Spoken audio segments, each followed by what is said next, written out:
Buenas tardes, mi nombre es Juan Andrés Rivera Joaquín, estudiante de primer semestre de fisioterapia de la Universidad Santiago de Cali. El día de hoy nos encontramos con el señor Diego Sánchez. que es estudiante de noveno semestre de fisioterapia y nos va a colaborar con la entrevista de hoy.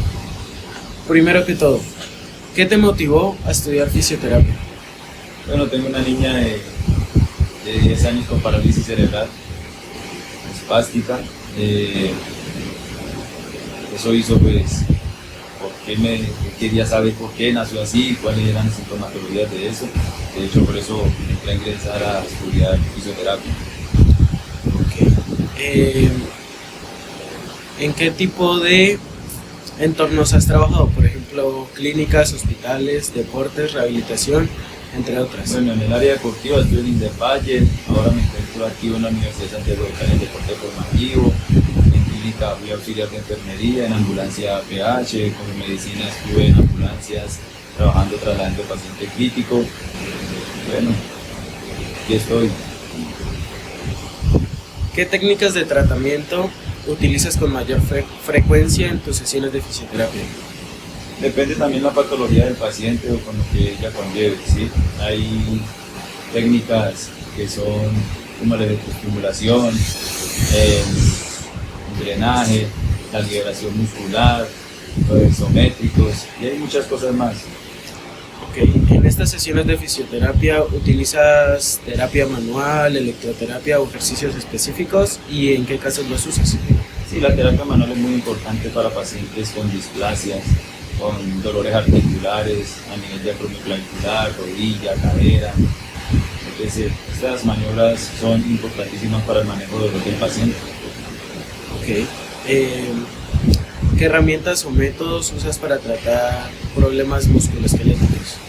Problemas. Primero, pues hacer una evaluación exhaustiva del paciente, por qué está aquí, por qué viene, identificar si una patología ya de tiempo atrás o de es actual.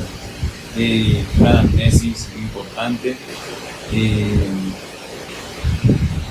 observar, examinar el paciente, asimismo realizar el planteamiento de esa rehabilitación de ese paciente. ¿Cuáles son las condiciones más comunes que tratas? Ejemplo, lesiones deportivas, dolor crónico, rehabilitaciones postoperatorias. Rehabilitación deportiva. Deportistas de alto rendimiento con lesiones de ligamento cruzado anterior, posterior, lateral, meniscal, manguitorodadores, tobillos, etc.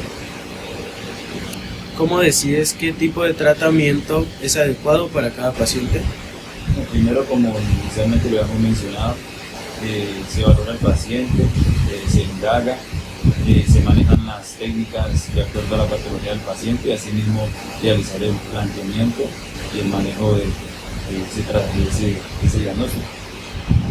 Basándonos en esto, ¿qué importancia le das a la educación del paciente sobre ejercicios o posturas correctas fuera de las sesiones de fisioterapia?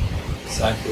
Cuando ellos se encuentran dentro del proceso de rehabilitación conmigo, en el momento de hacer los ejercicios, procesos o técnicas, se les va reeducando a ellos cómo deben ser su postura en casa, cómo debe ser el cuidado en casa, sus hábitos, y asimismo estar como presionando a que ellos mejoren eso, porque nosotros sabemos como terapeutas que eso va a ayudar en sí en un proceso de mejoramiento continuo. Dentro de tu experiencia como fisioterapeuta, ¿cuál ha sido el caso más desafiante que has enfrentado y cómo lo abordaste? Bueno, ahora último tengo un paciente de una lesión de fractura de tibia, platillo tibial derecha. Estuve con él 2-3 meses más o menos, pero rango articular alcanzamos muy poquito, pero se me hacía extraño porque había unos topes ahí que no dejaban completar el rango, ¿sí? Ya comenzó a presentar dolor, utilizábamos medios físicos con medios de compuerta, pero era complejo. Decidí decirle que tomara un rayo X, que es muy importante para nosotros como terapeuta visualizar cómo está esa parte ósea, cómo están los tejidos blandos, y ahí identifiqué que los tornillos, algunos tornillos de la cirugía quedaron un poquito desplazados y por eso él no completaba el rango articular y lógicamente provocaba edema.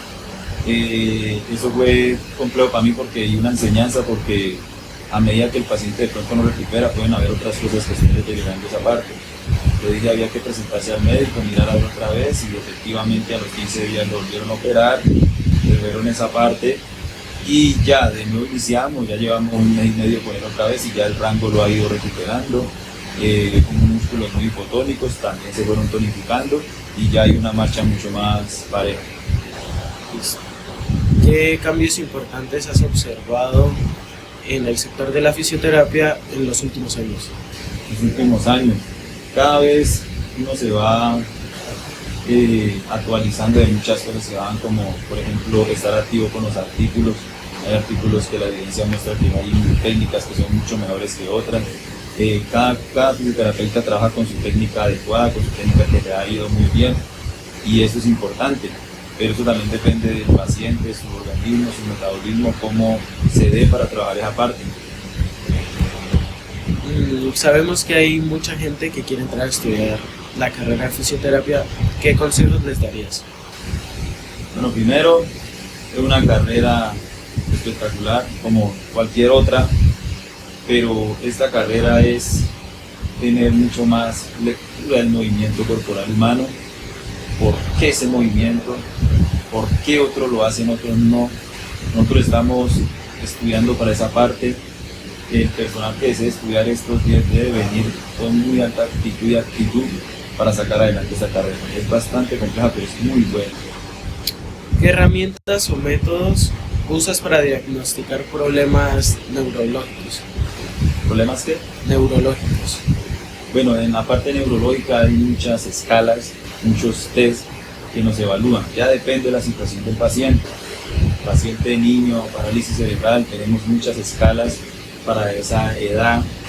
Para el paciente adulto tenemos escalas como la neurológica, ya sea por un accidente de tránsito o una enfermedad como el ACV o la hemorragia suramnoidea. Tenemos las de adulto mayor como un Alzheimer, un Parkinson. Entonces tenemos muchas escalas y con eso nosotros identificamos qué podemos hacer con el paciente, qué le podemos trabajar y montar un plan para este tipo de pacientes.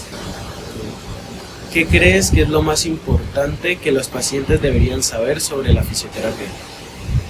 Bueno, ellos cuando acuden a nosotros, ellos no saben, ellos dicen fisioterapia para qué, si allá me ponen a hacer esto fácil, esto lo hago en la casa, pero lo que no tienen claro ellos es a qué nosotros estamos llevando, a qué pronóstico lo estamos llevando.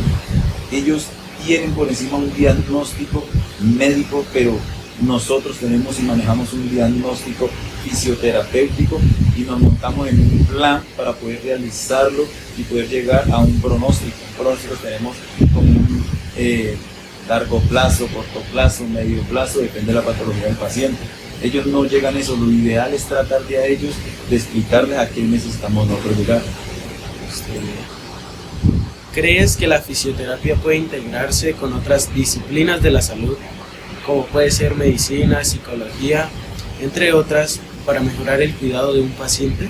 Sí, todas son importantes. El proceso interdisciplinar de la parte médica como profesionales de la salud es importante que todos estemos ahí. Un ejemplo claro, hace 2 años que me dio un infarto, yo era deportista de alto rendimiento, jugué todo lo que quise. Cuando me infarté, me di cuenta y me dijeron que posiblemente no podía volver a jugar baloncesto, ¿sí? Entonces ahí entró la parte interdisciplinar, entró psicología, manejarme esa ansiedad de que como así tal cosa. No, tú puedes trabajar la parte terapéutica, un rehabilitador cardíaco, rehabilitador físico, eso se trabajó y estoy jugando ahora. Entonces la parte importante del grupo interdisciplinar de salud es importante para nosotros, como la psicología, la nutrición, la medicina y más, por lo que me dio el cardiólogo. ¿Cuáles crees que son las principales áreas de crecimiento o innovación en la fisioterapia? Bueno, ahorita está pegando duro en la parte de innovación, parte de personal que hacen unos equipos para que nosotros nos faciliten muchas cosas. Esa fisioterapia innovadora es es de lo mejor que hay. Ahora la terapia de parte virtual es interesante. Y ahora con esa parte de la inteligencia artificial que también nos ayuda a agilizar muchas cosas como ayuda. Por último, ¿qué te gustaría compartir sobre tu experiencia o visión de la fisioterapia? Bueno, esto precisamente el infarto me da en séptimo semestre en la carrera, precisamente viendo cardio. ¿Qué comparto yo de esto? El hábito alimenticio mío era horrible. En un año no supe qué era una ensalada, no supe qué era un arroz, no supe qué era todo era fritos, todo era carbohidratos, grasas, saturadas, insaturadas, etc. Y pienso que eso me cobró factura, ¿sí? Me tapan 3 vías arteriales, de la cual me da el infarto. Posterior a eso, revascularización miocárdica, cirugía de corazón abierto con una safenectomía. Bueno, casi me voy, pleno 31 de diciembre, 12 de la noche. Entonces dije, Dios me dio otra oportunidad, ¿sí? Entonces, en la universidad me apoyaron mucho sobre la situación. Y les digo yo a los que se cuiden, que el hábito de salud lo cambien. Tal vez el organismo, el metabolismo no es igual al de todos, pero pues es importante nosotros generar un cuidado. De hecho, mis pacientes también trato de inculcarles esa parte.